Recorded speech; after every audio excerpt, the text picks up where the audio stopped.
restarting. Okay. Testing.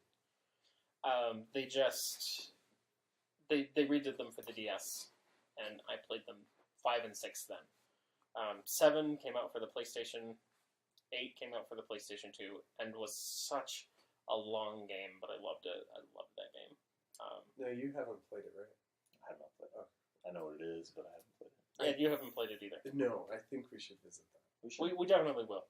But I think we should do a speed run of Dragon Warrior 1. I will attempt a speed run of Dragon Warrior 1 one day for a stream. I think that would be fun. But yeah, it gets eclipsed in America with Final Fantasy. I mean, they kind of duke it out, in my opinion, which one's better. Isn't there some type of history there, or am I thinking wrong, where they kind of... Well, they're both made by Square Enix. Well, they were made by Squaresoft. Right.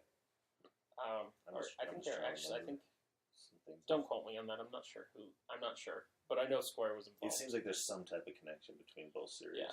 They're made by the same people. Okay. But, you know, if I'm going to sit down and play an old school RPG, it's either going to be Dragon Warrior 4 or Final Fantasy 6. Okay. One of those two. You know, for the retro 8-bit, 16-bit games. Right. I mean, 3D, once you make the leap to PlayStation, it's a different game. Yeah. But old school, pure grinding RPG game is going to be one of those. Definitely do a show on Dragon Warrior. We should do a speedrun of it, like you said. We can sit back in awe of your speedrunning skills. I don't have any of it. I'll learn. You will. I'll learn. I'll do practice runs. Cool. Kib, what's next? The one that no one thought of, Sonic. I thought of it. You guys. Well, yeah, okay. It wasn't on our list. I mean, there was a very good reason why it wasn't on my list. I never had a Sega system. And it was on my list because that was the first system. You know, I had friends who had Nintendos and Ataris and stuff like that, but the first system I had was the Sega Genesis with Sonic 2. And I liked it, you know. It's fun. I think Sonic 2 is the best in the Sonic series. Obviously, you know, the running joke is that Sonic needs to die, you know, as it is now, because they've just destroyed whatever goodwill it had. You know, but the original 3 games were great games, even the Sonic and Knuckles add-on plug-in cart, which was kind of a cool idea.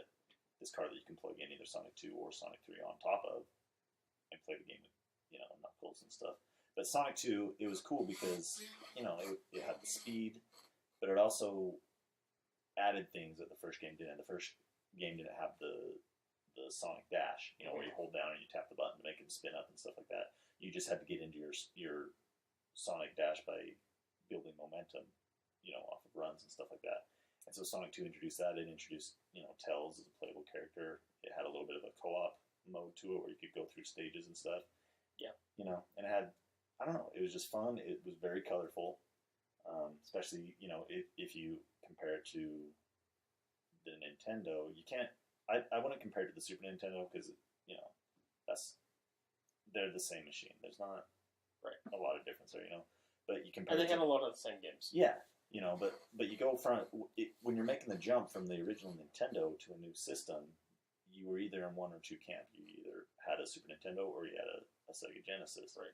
And so I guess for me, I had played these games at friends' houses, you know, with Mario and, you know, all these old Nintendo games, and then to see Sonic in action, it was fast. Kind of made you a little sick, motion sickness, you know, because it was everything was moving so fast. But it was fun. It had cool, you know, really fun boss fights, inventive boss fights, you know. And it was a fun game. I think it would be of benefit to play through that in a future episode. Write it in. See what you guys think. Well, I think all of these games will play. Mostly, we'll do commentary on them. Okay. The next one, Diablo series. Ooh. Yeah, we're all obviously. We had such a good conversation. It's like I don't want to rehash it because, you know, basically what we agreed on, we were all drawn to Diablo because it felt like you were doing something wrong when you were playing with it. You know. Yeah. You know, we were all teenagers. It had a forbidden factor. It did. You know. Like, I should not be playing this. Yeah. And I think, recent games they've lost that. I think just in general, culture in general, we've kind of lost that whole. This feels like I shouldn't be doing this. It feels like I shouldn't be. This game shouldn't have been made. It's so dark and foreboding and I mean just awesome. Almost like you're dealing with the devil. Yeah, but in a good way. In a very good way.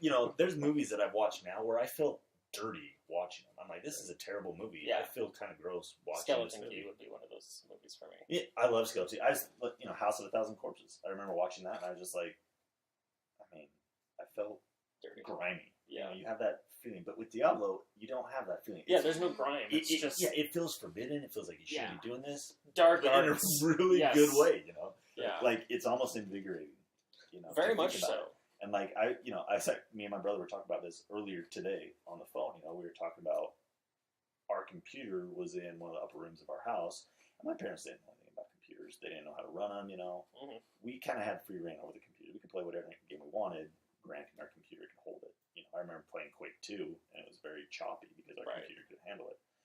But we played the crap out of Diablo.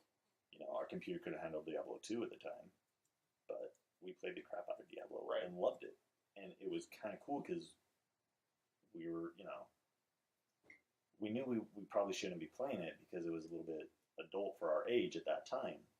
But we did like it. And then my oldest sister, she came home from college one time and found out what we were playing, and she's, speaks Spanish and everything. She's trying to tell my mom that Diablo means devil in Spanish, and she was trying to rain on our parade, and we weren't too happy with it. Right. It didn't do anything. We kept playing it. Yeah. So I have good memories of Diablo, of playing it, and I love it.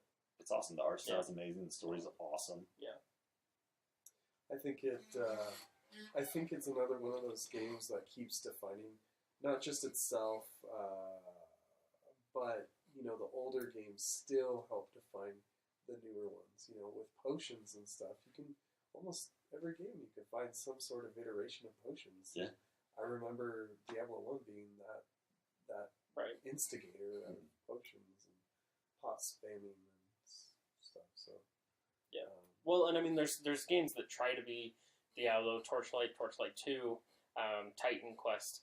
I mean, they're good games. They're good games. Well, yeah. I mean, but there's a reason they're called Diablo clones. There's a reason people keep going back to Diablo. Yeah. Yeah. And even Diablo 3 tried to recreate Diablo with the Butcher and the Skeleton King and retread they similar retread all of storylines it. and stuff, which was fine. It was kind of exciting, but it wasn't the same. Yeah, it wasn't the same. I don't get scared by the Butcher in Diablo 3 like I do the Butcher in the original Diablo. Yeah, exactly. It comes out of that bloody room. Right. There's just Well, and something even special about it. I mean, I remember they added the hardcore mode, which there's just so much risk and reward when you're playing a hardcore character. It's like the Butcher does scare me if I'm playing hardcore because I'm gonna die and my character's gonna be dead. But yeah, the sound and the music and everything and it's everything atmospheric. about it. It sets the atmosphere, which is something that Diablo 3 kind of lacks. Diablo 3, you're playing it, you're having fun with it, you're like, okay, I'm in this dark fantasy Although world. I do think they did with Reaper of Souls, I think they recaptured some of that. A little bit, yeah. Because I remember the first time I was playing Reaper of Souls, I remember feeling that there was a glimmer of that. Maybe because it was death, with Mithail and that opening cutscene where he's with the scythe, and I read the scythe, so awesome. But yeah, Diablo. Definitely, we need to do a Diablo. If we could do a Diablo speed run, that would be fun too. Be fun. I remember. Maybe you guys can help me fill in my memory gaps, but I remember that there was an expansion for the original Diablo, but it was an unofficial one. Yeah, it was by Sierra. And it was interesting. It focused a lot on bugs, if I remember right. Like swarm type ideas. You have this queen that you had to go in and kill, but all the new enemies were bug based. Yeah. And it was fun, and it had the same mechanics as Diablo, but it didn't feel like Diablo because all of a sudden you're not having because it wasn't a Blizzard. It's these weird bugs. It wasn't a Blizzard thing. Yeah. It was made by Sierra. So Diablo 2 really kind of took that and kind of ran with it. Because I still think Diablo 2 did a great job introducing new things and still feeling like Diablo. Mm-hmm. Like the little the little guys in the fetishes, forest. the fetishes, yeah. freaking The blowguards. logos. Oh, okay. And seriously, they are the reason I played a witch doctor in Diablo 3. Is because you Nice, can have nice. so many of those. My main character in Diablo 3 was a witch doctor Cool. because of those guys. You know, what was that one movie that they were in? It was Mummy. One of the Mummy movies, like Yeah. Mummy 2 or That's something. yeah, yeah. you're Yeah, right. and I remember, I thought it was going to be a little more, but, you know, they were in it. I was like, yeah, cool. Like, Alright, yes. well, This movie's a little bit better. Yeah, you know, and you have the crazy cultists in that same later on when you get to the temple areas in that act, act 3. There was Act 3, Yeah, right before you went to, Pandemonium yeah, Fortress. what is that, Heaven? In between Heaven and Hell or something? It was like the The world, yeah. stronghold, Yeah. right? In hell. At the Something, gates of yeah, hell, Gates of something Hell. like that. I don't remember. Yeah. But yeah, I I mean, need to replay Diablo 2. yeah, it's a cool game. I always played as a necromancer. Always. I like. Was there a better class? I liked the barbarian. I liked his troll attack with his axe. Yeah. That was cool. Which I was kind of disappointed with Diablo 3 when they started announcing the classes. Like the first one they announced was the barbarian. I was like, really? We're rehashing the barbarian again? Yeah. I want to see something new. But then they got involved. Like, I played as a demon hunter. I like the demon Which hunter was and the fun. crossbows and stuff. The witch Crusader doctor was cool. awesome. The monk was cool. Yeah. Even The though monk was cool. the monk was in the Hellfire expansion that we talked about. That was the new playable class, but yeah, didn't really do anything special with it until Diablo 3. Yeah. So, the Crusader was very cool. It kind of brought it was kind of a good mix of the paladin, Paladin, warrior. yeah. Mhm. It was cool. It was cool. I mean, but Blizzard does a good job. We've gotten to the point where we expect this level of quality from a Blizzard game. Yeah, exactly. Yeah, Well, obviously they've had their shortcomings. Their fault, I'm a Blizzard whore. I own every single Blizzard game. which is fine. I mean, even Hearthstone, right? That there's been games like that. I mean, it's obviously a Magic knockoff, but Hearthstone's so much fun. It's so much fun. I think one of our games, one of the games we're gonna do, one of the competitions we'll do is a Hearthstone competition Okay. because Good luck. that game is so much fun. Do you play? Yeah. I would totally want you as a priest. Okay, I would expect that, actually. I will say now that I will lose. You're gonna start practicing, I right? will. I'll start practicing. So we segued into... How many is that? That right there is 8. Okay, so we got 2 more. We did segue into World of Warcraft. But... Yeah, I I don't want wanna to save that for later because I'm Yeah, sure we're gonna that, save that that for shows up later. on the list later. No, Yeah, we can, it's Now, a later game. before we get off of Blizzard, I should say, their new first-person shooter, I'm not so hyped on. I just gotta say, what's that called? Overwatch. Overwatch. Thank you. So Okay, but I'm not hyped about it either. but it's a but- Blizzard. But that cutscene / story / Yes. short movie Yes, was awesome. of course. It was so Blizzard's awesome. movies. Well, that's are what they do. so I awesome. would buy DVDs that had all the cinematics. Yes. on Oh, it. totally. You know what I mean? I still go back and watch World of Warcraft. You go through the Cutscenes, whole cutscenes. Even the first one was I still love Amazing. the original Amazing. Diablo opening cinematic. Yes. I love it. The Yeah. sword up on the cliff, the hanging bodies. Everything. Like, Sorry, I That's right. don't mean to be yawning so much. Yeah. Yeah. can we definitely. agree Blizzard though that is the awesome. best cutscene is when Tyrael rips Oh, off the, by far. falls? Although Is it that will. spoiler It will. territory? Yeah. No. Yeah. Yeah. Nah. No, Nah. It's If you guys not have very many people are watching, yeah. so it's all good. It's but awesome. it will be Yay. a VOD. Yay. We don't have that many viewers. Thank you for the people that are watching. Yes. Yeah. Agreed. I will say that the cutscene between Thrall and Garrosh That's and Warlords of Draenor definitely gives that cutscene a run for its money. It's so awesome. But I won't talk about it because that's not even that came out in November. yeah. Right. So Yeah. we won't go there. Okay. I So- will say I stayed Yeah, up let- all night to let- get let- to 100, so I could watch that cutscene. So let's save the Warcraft discussion for. We can save that for later. Yeah, because I mean it's such a It comes huge up. game. We I all mean love for Warcraft gamer in some culture, aspect.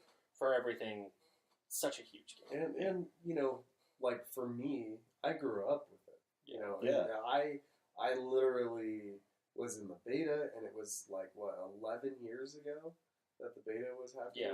And it was Yeah, they just celebrated their 10-year anniversary. right. So I wanted a statue. I know. So I did didn't drop what is it, like $10,000?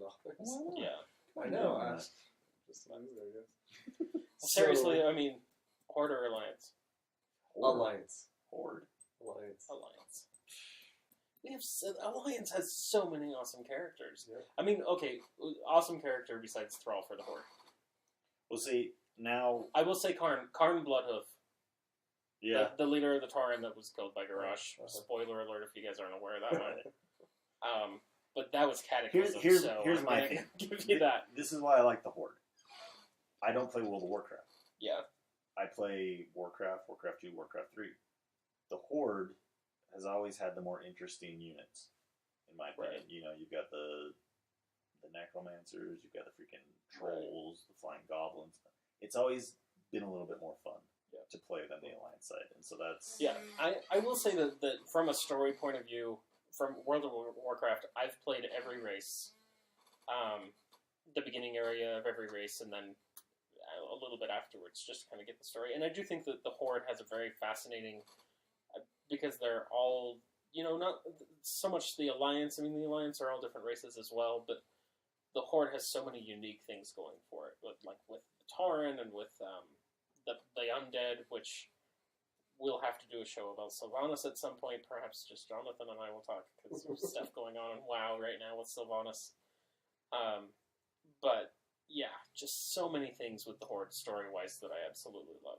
But as far as, like, characters that I'm like, yes, he's kick-ass. You know, Varian Wynn, the king, like, I think he's an awesome character. Like, they did an amazing job. Jaina Proudmoore, especially after the events of Tides of War, such an awesome character. Arthas, okay, I mean, he's kind of not Alliance. He started out Alliance, though, so I include him. Yeah. Awesome.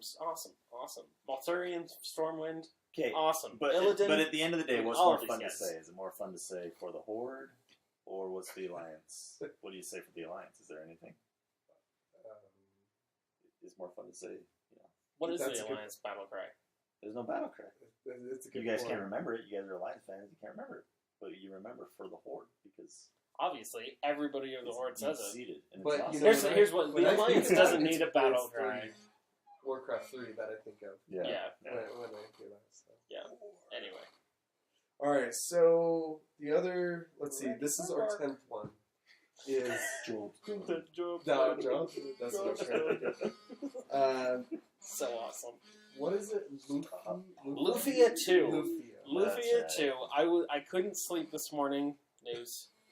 And so I was watching a streamer, a Twitch streamer, do a run of the Ancient Cave in Lufia 2 this morning. Oh my gosh! I had to load it up and play it because it's so amazing, such an amazing game. It wasn't the original. The original was Lufia, where they did the RPG with the puzzles and all of that. But Lufia 2 just added so many things. There was the Pokemon aspect of Lufia 2 that was amazing, where you would capture creatures and evolve them and all sorts of kind of fun stuff. And there's just so many things beyond the story being amazing for Lufia 2. And I haven't played the later Lufia games. There is one by Atlas, who I will do a show on publishers at some point, because I think Atlas is one of the best publishers of video games out there, as far as uniqueness goes. That I want to play Ruins of Lore, that was by Lufia. Ruins of Lore was by Atlas, but Lufia 2, in my mind and my memory, is the epitome of puzzle RPG, and quite honestly, the best version of that genre. So, but you guys had never heard of it, Right. Which we will do a playthrough of that at some point, as soon as I can afford to buy the cartridge. On that. Yeah, because it's for sure definitely one of my, if I had to say these are my top 3 games that I would choose to play the rest of my life, Lufia 2 would be in that. Cool. Sounds intriguing. Yeah. So do we want to continue with the third, just go and stop? Or So what- yeah, what do we that wanna was do? our first 10. So let's read them back so that we just Do a have recap, the list. and then Alrighty. and then do we want to end there, or do we want to continue? Good question. I think we end there We can pick up on Wednesday. 11. Yep. So let's do our Let's next. do a recap. Alrighty, recap. Number 1. Turtles in Time. Number 2, Zelda series. Pizza time. Number 3. Planescape Torment. Number 4, Super Mario Bros. Yeah. And then I also put Mario Galaxy 2. So Right, it's so- kind Which of we a didn't talk. We series. didn't talk about that Yeah, one, we didn't get into Yeah. Galaxy. Yeah. but we will. We'll cover that. Yeah. Yeah. Mario 3, Super Mario 3. Number 5, Pokemon series. Number 6, Dragon Warrior. Dragon Warrior 4. Number 7, Sonic the Hedgehog 2. number 8, Diablo series, of course. Number 9, World of Warcraft. So I think that was kind of a tie-in. And then Yes. number 10. Lufia 2. Rise of the Sinstrels is the full name. Now these are in no. No yeah, order. no definitive order So yeah, at just all. kind We're of talking give about- everybody an idea. We each picked 25 games. We're just going through talking about them. We'll have 75 at the end, and then at that point, we're going to We'll say whittle them down. these are the 50 games that we feel every gamer should at least have a base knowledge of to understand gamer culture, and we're calling it our game canon. That was fascinating. I was actually doing some research on game canon because it's a very interesting idea. I'm very much into like the Western kind of canon of literature, and there's a canon of movies. Mhm. The Library of Congress actually commissioned a professor to put together a game canon, and he came up with 10 games that were part of the game canon. And actually, let me just do a search really quick, because I thought it was an absolutely fascinating list of games. So hold on just one second while I look that up. Holding. We can talk about something else while I'm looking it up. Well, we can't go off topic too far. What's something close to? What should we talk about? Maybe what is a game canon?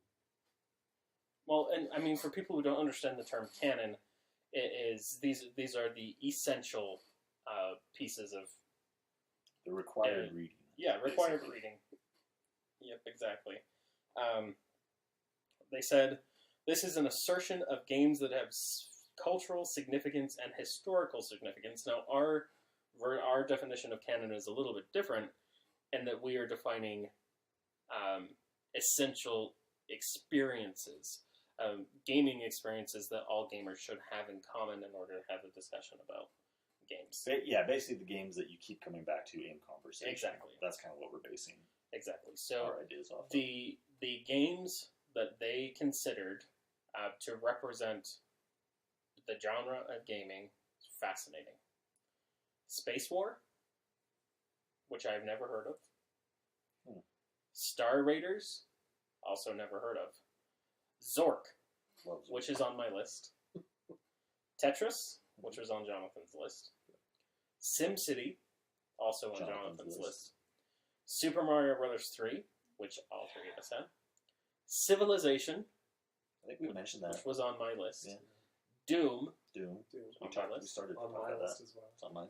Okay, all of us. the Warcraft series, which we just finished talking about, and the Sensible World of Soccer, which I have not The heard of. Sensible World Sensible of Soccer. World of Soccer.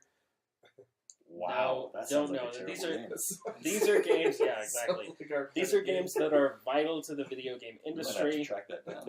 Um, The Sensible World of Soccer. yeah, there's been a lot of criticism of his canon, and that there's basically when I was doing my research, the main criticism is that it's a list, and that's what we're trying to avoid here so much is we're not really creating a list as a living, breathing,